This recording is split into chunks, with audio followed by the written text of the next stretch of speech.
이르되 무슨 권위로 이런 일을 하느냐? 누가 이런 일 할 권위를 주었느냐? 예수께서 이르시되 나도 한 말을 너희에게 물으리니 대답하라. 그리하면 나도 무슨 권위로 이런 일을 하는지 이르리라.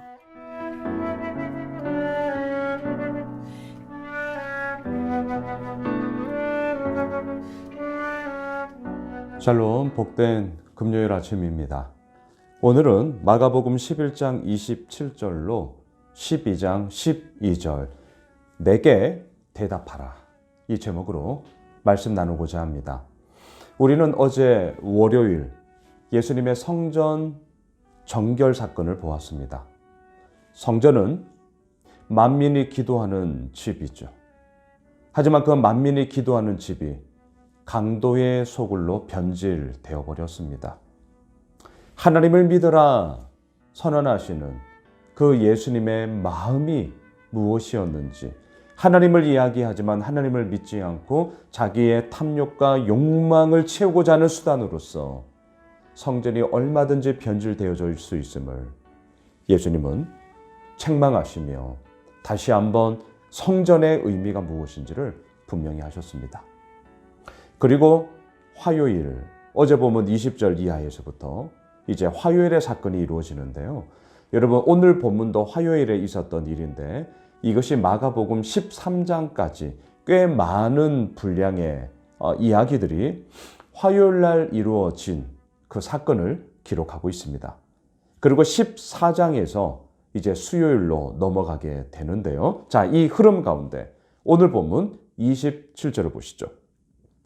그들이 다시 예루살렘에 들어가니라 예수께서 성전에서 거니실 때에 대제사장들과 서기관들과 장로들이 나와 28절 이르되 무슨 권위로 이런 일을 하느냐? 누가 이런 일할 권위를 주었느냐? 자, 어제 월요일 날 예수님께서 성전을 다 뒤엎으셨잖아요. 난리를 치지 않으셨습니까? 강도의 소굴이 웬 말이냐?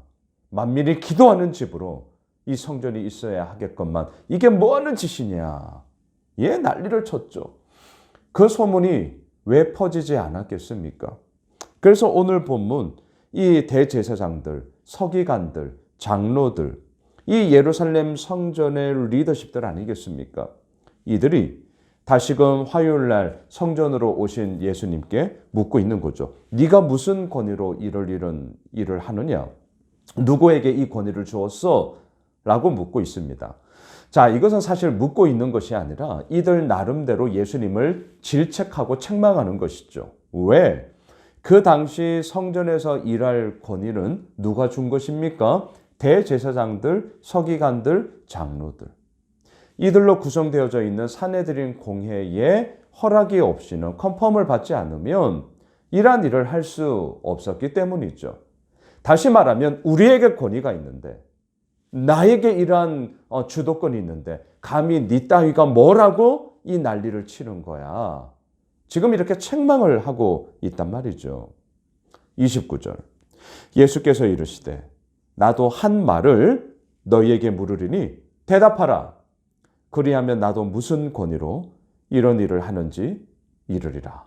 그러면서 예수님이 뭐라고 말씀하시느냐? 30절이에요. 요한의 세례가 하늘로부터냐 사람으로부터냐? 내게 대답하라. 자, 이 질문은 만만치 않은 질문이었어요. 하지만 너무나 분명한 답을 갖고 있는 질문입니다. 이게 오늘 본문의 핵심인데요. 자, 제가 앞서 만만치 않은 질문이다 라고 말을 드렸고요. 하지만 또한 분명한 답을 갖고 있는 질문이다 라고 제가 두 가지를 방금 말씀을 드렸습니다. 자, 먼저 분명한 답은 무엇입니까? 우리 이 기준부터 확실히 하시죠. 요한의 세례는 하늘로부터냐 사람으로부터냐? 답이 무엇입니까? 대답하십시오. 오늘 말씀의 제목 내게 대답하라. 답은요, 하늘로부터죠. 세례란 무엇입니까?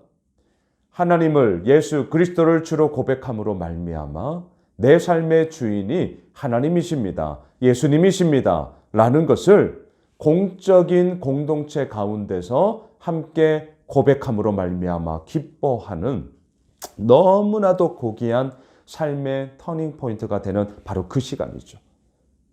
세례 요한의 이 세례는요, 하나님의 부르심 앞에 순종하며 더 나아가 예수 그리스도의 길을 예비하는 자, 준비하는 자로서 하나님의 부르심이 있었기 때문 아닙니까?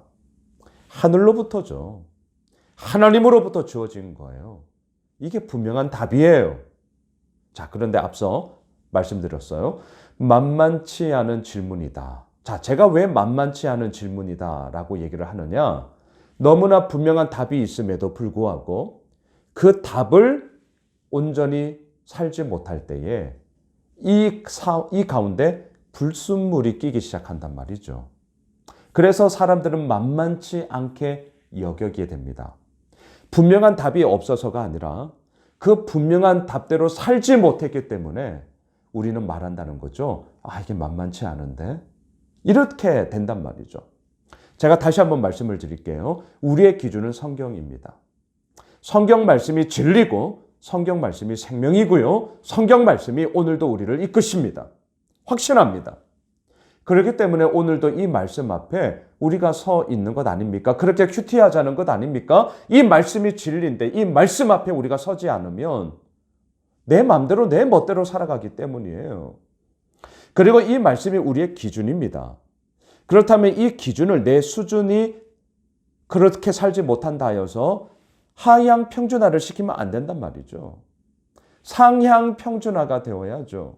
이 성경 말씀의 기준에 부합된 삶을 우리가 살아가기 위하여 몸부림을 쳐야 하는 것이고요. 행여라도 그렇게 하지 못한다면 그렇게 하지 못하는 나를 회개하며 하나님의 은혜를 구하며 나아가야 할 것입니다. 근데 말씀이 내 삶 가운데 이루어지지 않는다는 것은 나의 문제인데 자칫하면 그 말씀을 내 수준으로 자꾸 끌어내리려고 한단 말이죠. 세례 요한의 세례는 하늘로부터냐 사람으로부터냐? 하늘로부터예요. 분명한 답이에요. 근데 그 분명한 답이 내 삶 가운데 그렇게 되지 못함으로 말미암아 만만치 않아라는 불순물로 이제 뭔가 어깃장이 넣어지면서 이리저리 갈라지게 됩니다. 그 얘기가 뭐냐? 31절을 보십시오. 그들이 서로 의논하여 이르되 만일 하늘로부터라 하면 어찌하여 그를 믿지 아니하였느냐 할 것이니. 이건 무슨 말이죠? 세례 요한이 하늘의 권세를 가지고 그러한 귀한 사역을 했다면 어찌 헤롯 왕이 세례 요한을 죽일 때에 너희들 동참했냐? 이 비난을 받을 거란 말이죠. 하나님의 선지자로서 그러한 죽음을 당하게 될 때 어찌 가만히 있었느냐? 대제사장들, 서기관들, 장로들이 잘못한 거예요. 분명한 답이라니까요. 그 하나님의 선지자가, 그 하나님의 사역자가 무고한 죽음을 당하는 것을 뻔히 보면서 아니 동참하지 않았습니까? 그들이 잘못한 거죠. 지금 그 얘기예요. 어찌 그를 믿지 아니하였느냐? 그러한 무고한 억울한 죽음을 당할 때 도대체 너희들은 뭐 한 거냐? 라는 비난과 책망을 받을 게 뻔하다는 말이죠. 32절. 그러면 사람으로부터라 할까 하였으나 모든 사람이 요한을 참 선지자로 여김으로 그들이 백성을 두려워하는지라. 자, 이들의 모습이 얼마나 슬픈 모습입니까? 너무너무 슬퍼요. 분명한 답이 있음에도 불구하고 그 분명한 답대로 살지 못했다면 회개해야죠. 하나님을 두려워해야죠. 그런데 이들은 정작 누구를 두려워하고 있습니까? 백성을 두려워하는지라. 사람을 두려워하고 있어요. 다시 말할까요? 사람들의 민심, 사람들의 여론, 살펴봐야 됩니다. 그냥 무시하자는 의미가 아닙니다. 하지만 대제사장들, 서기관들, 장로들은 누구입니까? 하나님의 말씀을 붙잡고 이 땅의 삶의 기준이 무엇인지를 증거하는 자들입니다. 사람을 두려워하기 전에 먼저 하나님을 두려워해야죠. 하나님을 경외해야죠. 그 하나님의 말씀이 우리의 모든 것임을 삶을 통하여 증거해야 될 자들이죠. 그런데 정작 하나님은 두려워하지 아니하고 그래서 만민이 기도하는 집이 강도의 소굴이 된 것 아닙니까? 사람들을 두려워하고 있습니다. 33절 이에 예수께 대답하여 이르되 우리가 알지 못하노라 하니 예수께서 이르시되 나도 무슨 권위로 이를 일을 하는지 너에게 이르지 아니하리라 하시니라. 되게 정치적인 대답을 하죠. 우리가 알지 못하노라. 기억나지 않습니다. 이 말이랑 똑같은 거예요. 너무나 정치적인 대답을 하고 있습니다. 알지 못하면 안 돼요. 알아야 합니다. 하늘로부터 주어진 것이다. 그런데 우리가 잘못했다. 이렇게 가야 된단 말이죠. 하지만 너무나 정치적인 수단과 또한 예루살렘 성전이 자신들의 지위와 명성과 경제적인 혜택을 얻게 되어지는 수단이 되어버린 바로 이 변질됨 속에 이들은 분명한 답 앞에 온전히 서지 못하고 내게 대답하라. 하지만 이 대답은 우리가 알지 못한다라는 정치적인 대답으로 이들이 피하고자 하는 어리석음을 보게 되죠. 오늘 본문 마지막 12절로 가보십시오. 그들이 예수의 이 비유가 자기들을 가리켜 말씀하심인 줄 알고 잡고자 하되 무리를 두려워하여 예수를 두고 가니라. 얼마나 슬픈 이야기입니까? 예수를 두고 가니라. 이렇게 되면 안 돼요. 뭐가 되어야 합니까? 예수를 따르니라. 예수를 따르니라. 이게 되어야죠. 말씀을 정리하겠습니다. 오늘 말씀 제목 내게 대답하라. 우리는 대답해야 됩니다. 우리가 알지 못합니다. 아니요. 우리는 알고 있습니다. 하지만 그렇게 대답하지 못하는 이유가 무엇입니까? 내가 그렇게 살지 못했기 때문이죠. 회개해야죠. 엎드려야죠. 용서를 구하며 하나님의 은혜를 구해야죠. 그런데 왜 알지 못한다라고 피하는 것입니까? 피한다고 되는 것입니까? 힘들다고 안 하면 되는 것입니까? 아니잖아요. 우리는 그 앞에 서야 합니다. 내게 대답하라 라고 말씀하시는 주님 앞에 우리의 대답이 분명해야 됩니다. 하늘로부터입니다.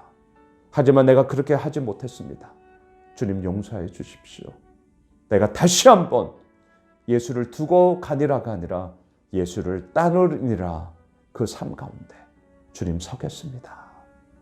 오늘 이 본문을 통해 그리고 금요일 하루가 예수를 두고 가니라의 잘못된 삶이 아니라 우리 분명히 대답합시다. 예수를 따르니라. 예수를 따름으로 우리의 삶의 분명한 대답을 통하여 하나님 앞에 서는 그런 복된 금요일 하루가 되시길 주님의 이름으로 축원합니다. 기도합시다. 하나님 그렇습니다. 내게 대답하라. 그 예수님의 물음 가운데 우리의 삶을 통하여 예수를 두고 가니라가 아닌 예수를 따르니라. 이것이 우리의 대답이 되어야 합니다. 그 길을 걸어가고 있습니다. 주님, 우리에게 힘을 주십시오. 우리와 이미 함께하고 계시는 예수 그리스도를 늘 바라보며 예수를 따르는 그 놀라운 삶의 여정들을 마음껏 걸어가므로 내가 대답하라 라는 이 예수님의 질문 가운데 분명한 대답으로 아버지 앞에 서는 우리 모두가 되게 하여 주시고 또한 우리가 함께 섬기는 이 예수 호메실 교회가 되게 하여 주시옵소서. 예수님의 이름으로 기도드리옵나이다. 아멘. 오늘 말씀 붙잡고 우리 기도 제목 가지고 계속해서 기도합시다.